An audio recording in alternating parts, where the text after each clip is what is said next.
না বলো। শুভঙ্করদা, আমাদের রয়্যাল এক্সের মোবিলটা আপনার বাইকে ঢালার পর আপনি কি দেখলেন, কি অনুভব করলেন? না এবার আমি তো আগে যেরকম ক্যাস্ট্রল ঢালতাম, ঢালার পরে ভাবতাম যে একটা ক্যাস্ট্রলের উপরে কনফিডেন্স ছিল না, কিন্তু এখন যেহেতু আপনারা বললেন, বা আমি নিজের বাইকে আগে কাস্টমারকে দেওয়ার আগে নিজের বাইকে চেক করলাম।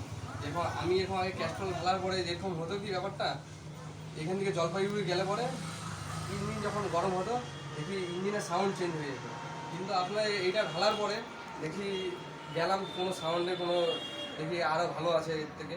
তারপর দেখি কোনো সমস্যা নেই, আপ ডাউন করলাম দেখি সাউন্ড কোয়ালিটি ভালো, তো দেখি যে না অবশ্যই ভালো আছে, মানে সাউন্ড সিস্টেমটা ভালো হয়ে হ্যাঁ ভালো আছে। মানে ডুপ্লিকেটের যে একটা ক্যাপাসিটি আছে না, মানে স্ট্রং এটা, যেরকম ওইটা ছেড়ে দেয় ক্যাস্ট্রল, কিন্তু এইটা তোমাদেরটা দেখি ঠিকঠাক আছে। মানে আমি নিজের বাইকে ঢালার পরে যে অভিজ্ঞতাটা বুঝলাম, যে কাস্টমারকে চ্যালেঞ্জ দিয়ে আমি বলতে পারি যে রয়্যাল এক্স এই মোবিলটা ধরলে 100% গ্যারান্টি যে ইঞ্জিন একদম ওকে থাকে।